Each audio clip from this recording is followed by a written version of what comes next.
بنی اسرائیل میں متا نامی ایک عورت اللہ پاک کے پیارے نبی حضرت الیاس علیہ السلام کی خدمت کیا کرتی تھی۔ پھر حضرت الیاس علیہ السلام پہاڑوں میں جا کر اللہ کی عبادت میں مصروف ہو گئے۔ اتنے میں اس عورت کے ہاں دودھ پیتے بچے کا انتقال ہو گیا۔ وہ عورت بڑی غمگین ہو گئی۔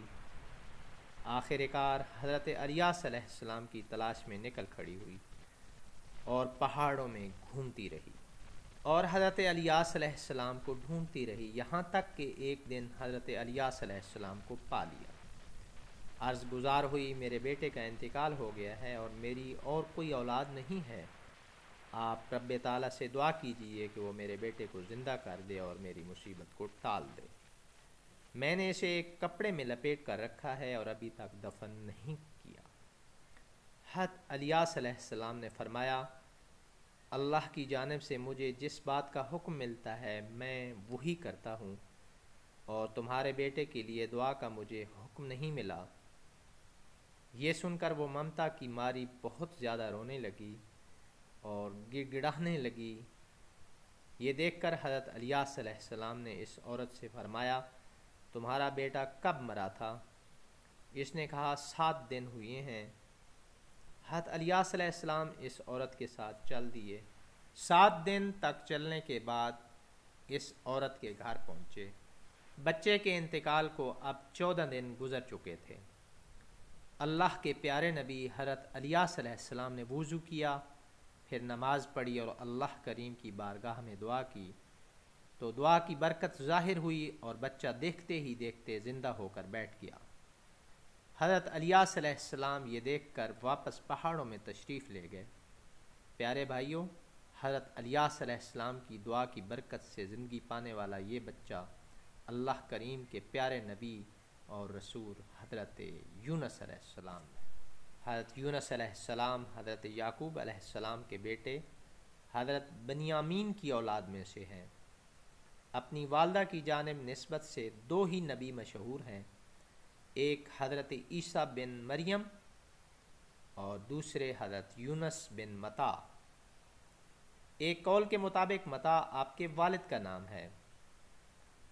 آپ نے مشہور شہر رملہ کے ایک ولی اللہ حضرت زکریا کی بیٹی سے شادی کی، پھر کچھ عرصہ وہیں قیام کیا۔ آپ ذکر الہی سے اپنی زبان تر رکھا کرتے تھے۔ انبیاء کرام علیہ السلام میں سب سے زیادہ نمازیں پڑھنے والے نبی آپ ہی ہیں۔ آپ نے اپنے دین کو محفوظ رکھنے کے لیے شام سے ہجرت کی اور دریائے دجلہ کے کنارے آباد ہو گئے۔ پھر 40 سال کی عمر میں آپ کو نبوت عطا ہوئی اور عراق میں سرزمین موصل کی قریبی بستی نینوا کی جانب بھیجا گیا۔ آپ علیہ السلام نے اس نافرمان قوم کو عذاب الہی سے ڈرایا، لیکن یہ نافرمان قوم باز نہ آئی۔ یہاں کے لوگ بت پرستی کرتے تھے اور کفر و شرک میں مبتلا تھے۔ حضرت یونس علیہ السلام نے ان لوگوں کو ایمان لانے اور بت پرستی چھوڑنے کا حکم دیا، مگر ان لوگوں نے اپنی سرکشی کی وجہ سے اللہ عز و جل کے رسول علیہ السلام کو جھٹلا دیا اور ایمان لانے سے انکار کر دیا۔ حضرت یونس علیہ السلام نے انہیں خبر دی کہ تم لوگوں پر عنقریب عذاب آنے والا ہے۔ یہ سن کر شہر کے لوگوں نے آپس میں یہ مشورہ کیا کہ یونس علیہ السلام نے کبھی کوئی جھوٹی بات نہیں کہی ہے، اس لیے یہ دیکھو کہ اگر وہ رات کو اس شہر میں ہی رہیں تب تو سمجھ لو کہ کوئی خطرہ نہیں ہے، اور اگر انہوں نے اس شہر میں رات نہ گزاری تو یقین کر لینا چاہیے کہ ضرور عذاب آئے گا۔ رات کو لوگوں نے یہ دیکھا کہ یونس علیہ السلام شہر سے باہر تشریف لے گئے ہیں، اور واقعی صبح ہوتے ہی عذاب کے آثار نظر آنے لگے کہ چاروں طرف سے کالی بدلیاں نمودار ہوئیں اور ہر طرف سے دھواں اٹھ کر شہر پر چھا گیا۔ یہ منظر دیکھ کر شہر کے باشندوں کو یقین ہو گیا کہ عذاب آنے والا ہی ہے، تو لوگوں کو یونس علیہ السلام کی تلاش و جستجو ہوئی، مگر وہ دور دور تک کہیں نظر نہیں آئے۔ اب شہر والوں کو اور زیادہ خطرہ اور اندیشہ ہو گیا۔